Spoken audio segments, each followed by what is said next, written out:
अस्मद्गुरुपरमगुरून्नितिवरपूर्णो सयामुनं रामं माक्षणातषडजित्सेनेशरमारमापतीन् वन्दे वन्दे बृन्दावनचरं वल्लवीजनवल्लभं जयन्ती सम्भवं धाम वैजयन्ती भूषणं श्रीमान् वेङ्कटनाथार्यः कवितार्केसरी वेदान्ताचार्यो मे सन्निधत्तां सदा हृदि श्रीमन् श्रीरङ्गश्रियमनुभद्रवामनुदिनं संवर्धया श्रीमन् श्रीरङ्गश्रियमनुभद्रवामनुदिनं संवर्धया இதில் ராமானுஜாரிய திவ்யாஜ்ஞா வர்த்ததாம் அபிவர்த்ததாம் ராமானுஜாரிய திவ்யாஜ்ஞா பிரதிவாசரமுஜ்வலா அப்படின்னு ரெண்டு சிஷ்ய வர்க்கங்கள் பிரார்த்திச்சாலே அதை பாஷ்யக்காரரு அந்த சிஷ்யர்களுடைய அபிப்பிராயத்தை திருவுள்ளம் பற்றி பெரிய பெருமாள் இடத்துல ஸ்ரீரங்க ஸ்ரீ உன்னுடைய ஸ்ரீயை நீ அனுபத்ரவாம் அனுதினம் சம்பர்த்தையா நித்தியமாக உபதிரவம் இல்லாமல் வளர்க்க வேண்டும், வளர்த்தருள வேண்டும் அப்படின்னு பிரார்த்திக்கிறார். அதாவது சரணாகதி பண்ணுறார். பிரார்த்திக்கிறது சரணாகதி தான். இந்த காரியத்தை நீ கை கொடுக்கணும் அப்படின்னு சொல்லி அதெல்லாம் ஸ்ரீரங்க ஸ்ரீன்றதுலாம் பார்த்துட்டோம். ஸ்ரீரங்கன்றது சம்போதனமாக வச்சு ஸ்ரீயம் அனுபத்ரவாம் ஸ்ரீயை வளர்க்கணும் அப்படின்னு சொல்லலாம். அப்படின்னா இப்போது யாரிடத்துல இப்போ இதை பண்ணார் அப்படின்னு சொன்னால் ஸ்ரீமன்னு அப்படின்னு சொன்னார். ஸ்ரீமன்னுன்னா ஸ்ரீ ஸ்ரீ பெரிய பிராட்டியார்,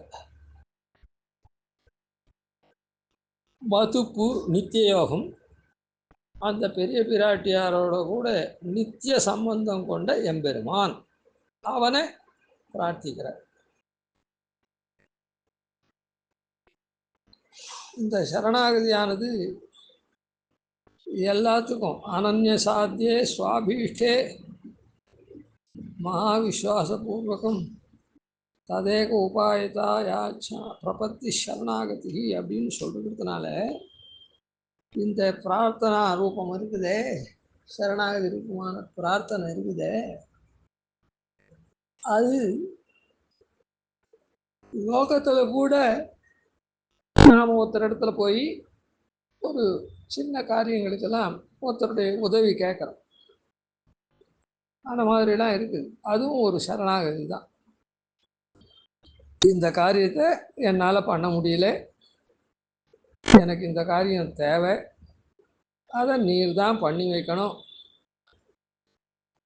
அப்படின்னு சொல்லி அதில் ஒன்பதாம் மலையாக நம்பின்னு இருக்கேன் அப்படின்னு என்னால் பண்ண முடியல அப்படின்னு சொல்கிறதுனால கார்பண்யம் தெரியுது, நீர் தான் பண்ணி வைக்கணும் அப்படின்னு சொல்கிறதுனால கோப்திருத்துவ வரணும் தெரியுது, நீர் பண்ணி வைப்பேன் மலையாக நம்பின்னு இருக்கேன் அப்படின்றதுனால மகா விஸ்வாசமும் தெரியுது. இன்னும் ரெண்டு அங்கங்கள், இந்த ஆனுகூல்ய சங்கல்பம் பிராத்திகூல்ய வர்த்தனம்.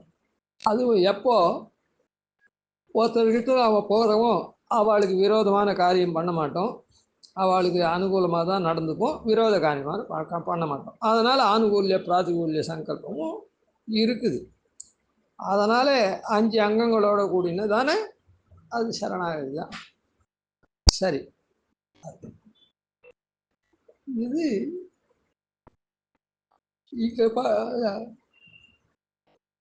பெருமாள் இடத்துல சரணாகதி பண்ணுறோம். ஏன் பெருமாள் இடத்துல பண்ணுறோம்னா மற்றவாள் இடத்துல பண்ணுறதெல்லாம் அல்ப அஸ்திரம். பெருமாள் இடத்துல பண்ணி அந்த பலன் பெற்றோம்னா அது மேலே மேலே உத்தரோத்தரம், அதாவது மோட்சார்த்த சரணாகதி இல்லாத கூட இங்குத்தைய பலனுக்கு நாம் சரணாகதி பண்ணால் அந்த பலன் அதிசயத்தமாகும். அந்த சரணாகதி பண்ணி அந்த பலன் வந்தது இல்லை. இந்த இடத்துல மோட்சார்த்த சரணாகதி மற்றவாழ் இடத்துல பண்ணவே முடியாது. ஏன்னா அவளுக்கு அந்த சக்தியோ சாமர்த்தியமோ அவளுக்கு கிடையாது. அதனால மோட்சார்த்த சரணாகதி பண்ண முடியாது. இந்த சரணாகதியை மற்றவாழ் இடத்துல பண்ணலாமா, ஏன் பெருமாள் இடத்துல தான் பண்ணணுமா அப்படின்னு ஒரு கேள்வி இருந்ததுன்னா, இது பெருமாள் இடத்துல தான் பண்ண முடியும். எப்படி மோட்சார்த்த சரணாகதி மற்றவாளுக்கு கை வராது, அவள் இடத்துல பண்ணக்கூடாதோ, அவளுக்கு சக்தால் இல்லையோ, அதுபோல இது முக்தானுபூத்தியா இருக்கக்கூடியதான இங்குற்றைய கைங்கரியங்கள் யாருக்கு முக்தியை கொடுக்கறதுக்கு சக்தி இருக்குதோ, யார் முக்தியை விரும்புறானோ, கொடுக்கிறவனுக்கு சக்தி பெருமாள் இடத்துல இருக்கு, பெருமாளுக்கு இருக்குது. முக்தியை யார் விரும்புறா, நாம விரும்புறோம். அந்த முக்தியை விரும்புறவன் தான் முக்தானுபூத்தியை விரும்புவான். முக்தியை விரும்புகிற எல்லாரும் முக்தானுபூத்தியை விரும்புகிறான்னு சொல்ல முடியாது.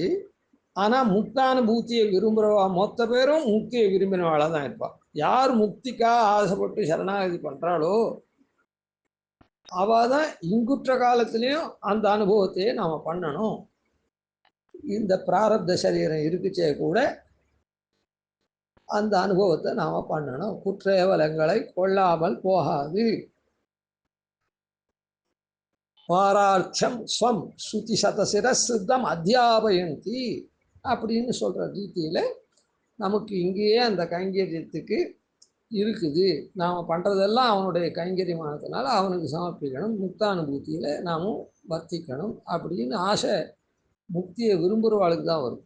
அதனால் முக்தியை யார் கொடுப்பான், முகுந்தன் தான் கொடுப்பான். அதனால தான் அவனுக்கு முகுந்தன்னு பேர், முக்தியை கொடுக்கறதுனால. நாம் இந்த சரீரத்தை கொண்டிருக்கிறதுனால இந்த சரீரப்படியே இந்த அல்ப ஆசையெல்லாம் விட்டுவிட்டு முக்தானுபூத்தியில் இருக்கணும்னு ஆசைப்பட்டோம்னா அந்த முக்தியை தான் தர முடியும். அதனால் இந்த இடத்துல அந்த ஸ்ரீபாஷ்யக்காரர் விதித்துதான் அந்த கைங்கரியங்கள் அப்புறம் முன்னாடி பார்த்து நடக்கக்கூடியதான விஷயங்கள்லாம் தான் முக்தானுபூத்தியில் வருது. அப்போ அந்த முக்தானுபூத்தியை அவன்தான் தர முடியும். அதனால் இந்த இடத்துல பெருமாளை பிரார்த்திக்கிறோம். அந்த பெருமாளை பிரார்த்திக்கச்சே ஸ்ரீமன்னு அப்படின்னு பிரார்த்திக்கிறோம். ஸ்ரீமன்னு அப்படின்னு சொன்னால் திருமகளோடு ஒரு காலம் பிரியா நாதனே அப்படின்னு பிரார்த்திக்கிறோம். திருமகளோடு ஒரு காலம் பிரியாநாதன் அப்படின்னு சொல்றதுனால இப்போ லக்ஷ்மியோட லக்ஷ்மிவான் அப்படின்லாம் சொல்லலை.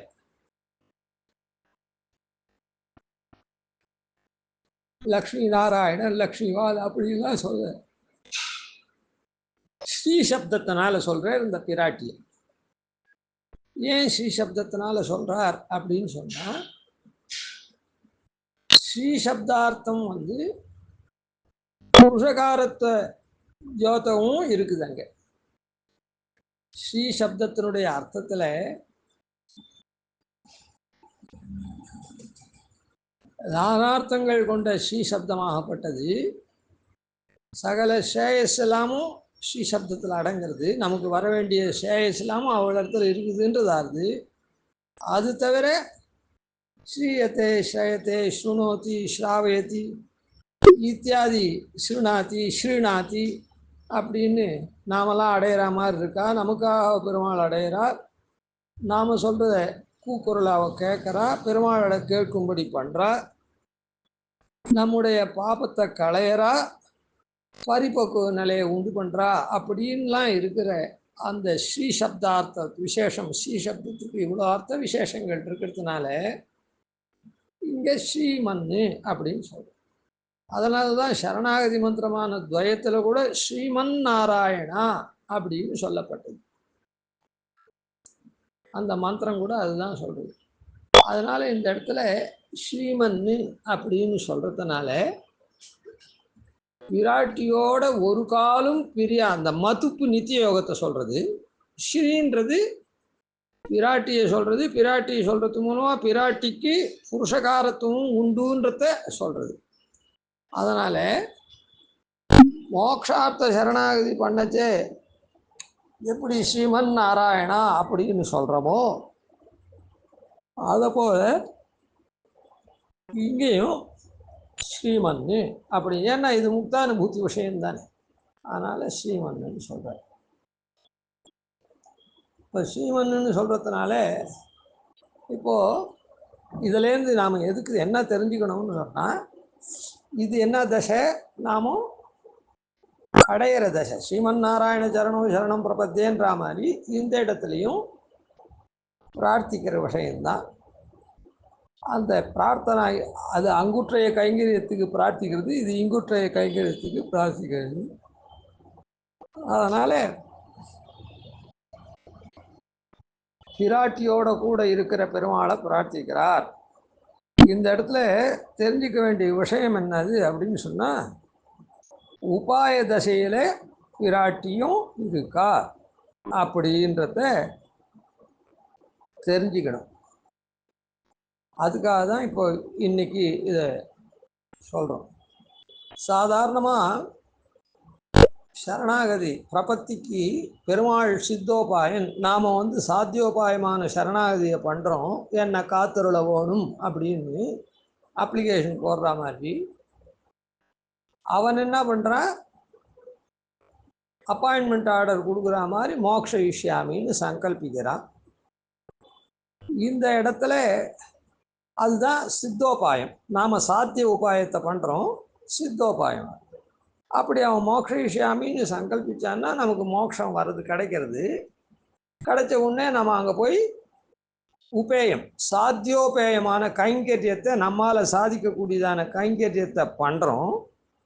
அவன் சித்தமாக இருந்து நம்முடைய கைங்கரியத்தை ஏற்றுக்கிறான். அவன் சித்தோபேயனாக இருக்கான். அங்கே அப்பாயின்மெண்ட் ஆர்டர் கொடுத்துட்டு வேலையே கொடுக்காத போட்டான்னா, எத்தனையோ ஐஏஎஸ் ஆஃபீஸர் அவன் இவன்லாம் வேலை இல்லாத வெறுமை உட்கார வைக்கிறானோ, இல்லை பனிஷ்மெண்ட் மாதிரி ஆன மாதிரி போயிடுத்துன்னா பிரயோஜனம் இல்லையே. அதனால் அவன் சித்தோபேயமாக, அதாவது நம்முடைய கைங்கரியத்தை ஏற்றுண்டா தானே இதுவாக இருக்கும். அதனால் அவன் சித்தோபம். நாம் சாத்தியமாக கைங்கரியம் பண்ணுறோம், அந்த கைங்கரியம் ஏற்றுண்டா தான் அது பூர்ணமாகும், இல்லைன்னா பிரயோஜனம் இல்லாத போயிடும். அதனால் சித்தோபேயமாக எம்பெருமான் இருக்கான். இங்கே சாத்தியோபாயமாக இருக்கான். அதான் நாம் பண்ணுறது இங்கே சாத்தியோபாயம், அவன் சித்தோபாயம்.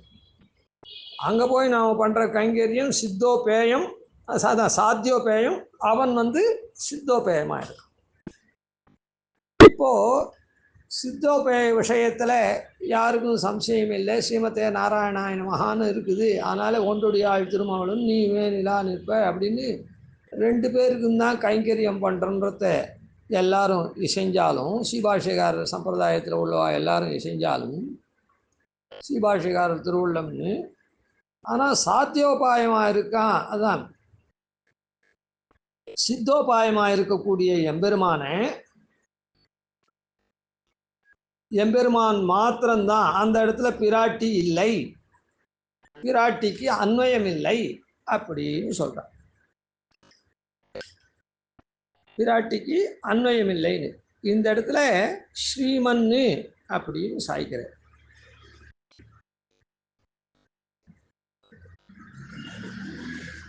ஒரே சம்போதனம் தான். அங்கே ஸ்ரீமன் நாராயணான்னு இன்னொரு சம்போதனம் இருக்குது. அதுக்கு மேலே திருவடின்னு இருக்கிறதுனால, நாராயண சரணம்னு இருக்கிறதுனால, 2 திருவடின்னு இருக்கிறதுனால அங்கே சந்தேகம் வருது. அந்த சந்தேகத்துக்கெல்லாம் ஸ்ரீமன் நாராயண சரணம்னா, அதனால் பெருமாளுடைய திருவடிகள் 2 தான் பத்திரம் அப்படின்னு சொல்லி அவன் தான் உபாயமாக இருக்கான், சித்தோபாயமாக இருக்கான். பிராட்டிக்கு அன்வயம் கிடையாது. ஸ்ரீமன்னு சொல்லிருக்கிறதுனால நித்தியோகமாக இருந்தால் கூட பரிந்துரை பண்ணுறவாளா புருஷகாரம் மாத்திரம்தான், உபாயம் இல்லை அப்படின்னு. ஆனால் அந்த இடத்துல நன்னா சொல்லியிருக்குது. இந்த இடத்துலையும் பிரசங்காத்து ஞாபகப்படுத்துறதுக்காக அதை இந்த ஸ்ரீமன் இங்கே ஒரே சம்போதனம் தான் பண்ணுறேன். ஸ்ரீமன்னு வேறு இதுவே கிடையாது. சம்போதனமாக இருக்கட்டும், வேறு எந்த சப்தமும் இல்லை, ஸ்ரீமன்னு அப்படின்னு இருக்கு. அதனால் இப்போ நேற்று சொன்ன மாதிரி ஸ்ரீரங்கான்னு ஒரு சப்தம் எடுத்துட்டா கூட, சம்போதனம் எடுத்துட்டா கூட, அப்புறம் ஸ்ரீயம் அனுபத்ரவாம் அப்படின்னு சொன்னாலும் கூட ஸ்ரீரங்கான்னு இருக்குது. அதையும் விசாரிச்சுடுவோம். அந்த இது என்ன ஆறுது அப்படின்னு சொன்னால், சப்ராத்து சரணோகாடம் நிர்வீட்டிய ரகுநந்தனா சீதாம் உவாச்ச ரகுநந்தனா சீதாம் உவாச்ச அதியேஷா ராகவஞ்ச மகாவிரதம். ரகுநந்தனாக இருக்கக்கூடிய லக்ஷ்மணன் என்ன பண்ணுறான், பிராத்தாவனுடைய திருவடிகள் இரண்டையும் பிடிச்சி சீதையோட கூட இருக்கிறவனுக்கு சீதாம் உவாச்ச அதியேஷா ராகவஞ்ச மகாவிரதம், சீதைகிட்டையும் ராகவனிடத்துலையும் விண்ணப்பம் பண்ணுறான்னு இருக்குது. அந்த விண்ணப்பம் பண்ணபடிக்கு என்ன விண்ணப்பம் பண்ணுறான், கைங்கரிய விண்ணப்பம் பண்ணுறான். அவள் 2 பேரும் கைங்கரியத்தை ஏற்றுக்கிறான். இப்போ விண்ணப்பம் பண்ணுறதும் எனக்கு கைங்கரியத்தை இங்கே அருளணும்னு 2 பேர்கிட்ட தான், திருவடி தான் 2 தவிர சப்ராத்து சரணோகாடம் அதெல்லாம் அந்த இடத்துல சொல்லப்பட்டிருக்குதுன்னா இந்த இடத்துல அது இப்போ அதனால் இப்போ ஸ்ரீமன்னு ஸ்ரீரங்கன்ற சம்போதனம் வச்சா கூட இப்போது இவர் யார் இடத்துல சரணாகதி பண்ணார், நம்பெருமாள் இடத்துல பண்ணார். என்னைக்கு சரணாகதி பண்ணார், பங்குனி உத்திர திருநன்னாளில் பண்ணார். பங்குனி உத்திர திருநன்னாளில் எந்த அவசரத்தில் பண்ணார், ராத்திரி பெருமாளும் தாயாரும் சேர்த்தியாக இருக்கச்சே அந்த இடத்துல பண்ணார். அப்போது அது மாத்திரம் தெரிஞ்சுட்டா போராது, அது அப்படி இருக்குச்சே. திருமகளோடு ஒரு காலும் பிரியாநாதன் அகலக்கில்லேன் நிறையமென் அலர்மேல் மங்கையுரமார்பான்னு சொன்னால் கூட அவள் பக்கத்தில் இருக்கா, புருஷகாரத்துக்கு தான் இருக்கா. பிராட்டி அதான் உபாய தசையில் அவளுக்கு அன்வயமில்லை அப்படின்னு சொல்கிறான். இப்போது இந்த இடத்துல இது ரங்கநாதனப்பா அந்த இடத்துல பொதுவாக சரணாகதி தனக்கு ஆத்மோஜீவனமான சரணாகதி பண்ணார். அது அர்ச்சாவதாரத்தில் பண்ண ரங்கநாதன் இடத்துல பண்ணார். அப்போ ரங்கநாதனும் பெரிய பிராட்டியுமா இருந்தா அந்த சேர்த்தியில் பண்ண இருக்கட்டும் அப்படின்னு சாதாரணமாக விட்டுட்டா கூட இந்த இடத்துல பண்ணுறது அந்த ரங்கநாதனுக்கு உண்டான கைங்கரியத்துக்கே பிரார்த்தனை. சரிதானே, ரங்கநாதனுக்கு உண்டான கைங்கரியத்துக்கே பிரார்த்தனை. அப்புறம் ஊர் கோவிலுக்கெல்லாம் இருக்கட்டும், உலகத்துக்கெல்லாம் இருக்கட்டும் ரங்கநாத். அப்போது அங்கே யார் எப்படி பெருமாள் எந்த சந்தர்ப்பத்தில் இருக்க ஸ்ரீமன்னு சொல்லச்சே பெரிய பிராட்டியாரோட கூட இருக்க. பெரிய நம்பெருமாளான ரங்கநாதன் பெரிய பிராட்டியாரோட ரங்கநாயகி தாயாரோட இருக்க. இப்போ இதில் கொஞ்சம் ஒரு விஷயம் நல்லா கூர்ந்து கவனிக்கணும். சாஸ்திரத்தில் பிராட்டியினுடைய இது எத்தகையது அப்படின்னு பார்க்கணும். பெருமாள் ஸ்வரூபத்தில் இருக்கான். ஸ்வரூபம்ன்றது எங்கேயும் பரவி இருக்குது. ஸ்வரூபம்ன்றது எங்கேயும் பரவி இருக்குது. அந்த ஸ்வரூபம் எங்கேயும் பரவி இருக்குச்சே. பிராட்டி எப்படி இருக்கா அப்படின்னு சொன்னால் காடோப கூடானிதே அப்படின்னு ஆள வந்தார் சாய்க்கிறார். அப்படியே பின்னி பிணைஞ்சி இருக்கா அப்படின்னு. அதுலேயும் என்ன சொல்கிறது அப்படின்னு சொன்னால் ததேவைவன் திஜோத்தமா யதா சர்வகதோ விஷ்ணு, விஷ்ணுவாகப்பட்டவன் எப்படி சர்வகதனா எல்லா இடத்துலையும் இருக்கானோ எங்கும் பறந்துருக்கானோ அதை போல தான் இவளும் அப்படின்னு பிராட்டியை சொல்கிறது. அதனால ஸ்வரூபமாக எங்கும் பறந்துருக்கிற பெருமாள் அவரோட கூட பிராட்டியும் ஸ்வரூபத்தினாலேயே. அதனால தான் பகவன் நாராயண அபிமத அனுரூப ஸ்வரூப ரூப குண அப்படின்னு சொல்கிறார். பெருமாளுடைய ஸ்வரூபத்துக்கு அபிமதமாயும் அனுரூபமாயும் பிராட்டி ஸ்வரூபம் இருக்குது. அதே மாதிரி பெருமாளுடைய ரூபத்துக்கு தகுந்த மாதிரி பிராட்டியினுடைய ரூபம் அபிமதமாகவும் அனுரூபமாகவும் இருக்குது அப்படின்னு சொல்கிறேன். அதனால ஸ்வரூபம் எப்படி இருக்குது, காடோப கூடானிதே யதா சர்வகதோ விஷ்ணு ததேவையும் திஜோத்தமா அப்படின்னு இருக்கு. இது எப்படி இருக்குது, இது விக்கிரக விசேஷம், திருமேனியோட கூடின விஷயம். திருமேனியோட கூடின விஷயம் வரைச்சு அப்பவும் இவ என்ன பண்ணுறா, அகல கில்லே நிறையுமென்னு அலர்மேல் மங்கையுரமார்வா அப்படின்னு பெருமாளுடைய திருக்கண்டேன் பொன்மேனி கண்டேன் அப்படின்னு பெருமாளுடைய திருமார்வுல நியத்தமாக இருக்கா விக்கிரக விசேஷத்தில். இன்னமும் அந்த ஸ்வரூபத்தில் இப்படி இருக்கான்னு பறந்து இருக்கான்னு சொல்கிறோமே, அந்த ஸ்வரூபத்தில் பெருமாள் எல்லா இடத்துலையும் உள்புகுந்து நாமரூப வியாக்கரணம் பண்ணுறானே, ஒரு ஜீவன் ஒரு சரீரத்தை எடுக்கிறான்னா அவனுடைய கர்மாவுக்கு தகுந்தா போலே ஒரு உருவத்தை எடுக்கிறான் அப்படின்னா அந்த உருவம் பேரும் பெருமாள் உள்புகுத்தனால்தான் ஜீவனோட கூட வருது. அந்த உருவம் பேரும் அந்த பிரவேசம் பெருமாள் பண்ணுறான். அதை கூட என்ன சொல்றதுன்னா, தேவதிரியங் மனுஷேஷு புன்னாமா பகவான் அரிஹி ஸ்ரீநாம்னி லக்ஷ்மி மைத்ரேயா நானயோர் வித்யதே பரம். இந்த தேவதிரியங்கு மனுஷாலாம் இருக்காளே, இதுக்கெல்லாம் பேரும் உருவம் வருதோ இல்லை, அப்போது இந்த பின்னி பிணைஞ்சு இருக்கக்கூடிய இந்த தம்பதிகள் தான் உள்ள புகுறான். ஏன்னா தேவதிரியங் மனுஷேஷு புன்னாமா பகவான் அரிஹி, புல்லிங்க வஸ்துக்கள்லாம் பகவானுடைய பேரை வச்சுக்கிறது, அரியனுடைய பேரை.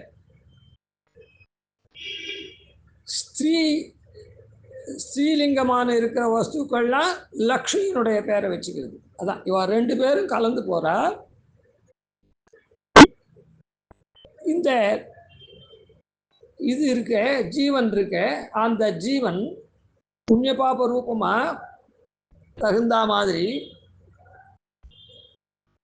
ஆண் சரீரத்தை எடுக்கிறதெல்லாம் பெருமாள் பேரை வச்சுக்கிறது, ஸ்ரீ சரீரத்தை கொள்றதெல்லாம் லக்ஷ்மியினுடைய பேரை வச்சுக்கிறது அப்படின்னு.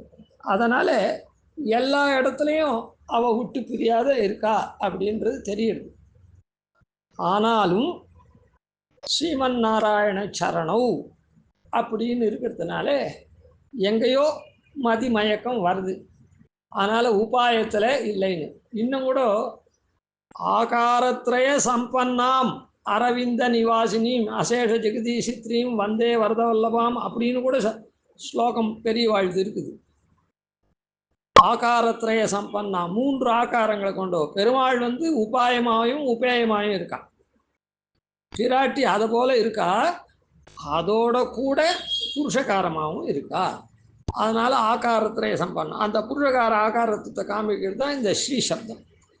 சரி, இப்போ இந்த பெரிய பெருமாள் பிராட்டி அங்கே எப்படி இருக்கா, அந்த சேர்த்தியில் யார் இருக்கான்னா, பெருமாளுக்கு பிராட்டிக்கு மூன்று அவஸ்தை, மூன்று நிலைமைகள் உண்டு. ஒன்று லயாவஸ்தை, இன்னும் போகாவஸ்தை, இன்னொன்று அதிகாராவஸ்தை. அதாவது லயார்ச்சை, போகார்ச்சை, அதிகாரார்ச்சை. இது அர்ச்சாவதாரம் மாத்தினால அப்படி சொல்கிறது. அதான் பெருமாளுடைய திருமேனியிலே லயாவஸ்தையாக தான் இங்கே லயார்ச்சையாக இருக்கா. அதே மாதிரி போகார்ச்சை அப்படின்றது என்னென்னா, பெருமாளுடைய பக்கத்தில் எப்போவுமே இருக்கா உபயநாச்சிமார். அதுக்கப்புறம் அதிகாராட்சை, பெருமாள் இல்லாத தனிக்கோயில் நாச்சியாராகவும் இருக்கா. மூன்று விதமான நிலைமைகள் தாயாருக்கு இருக்குது. இதை பற்றி நாளைக்கு தொடருவோம். கவிதார்க்கிக சிம்மாய கல்யாண குணசாலினே ஸ்ரீமதே வெங்கடேஷாய வேதாந்த குரவே நமः. ஆதிவன்ஷடகோபாதீநிதிவர்யான் பஜே நிசம் ஸ்ரீரங்கபூர்வஷடதீசானபதாஸ்ரீம் ஸ்ரீவத்சவம் ஸ்தலகம் வந்தே ஸ்ரீகிருஷ்ணதேசிகம்.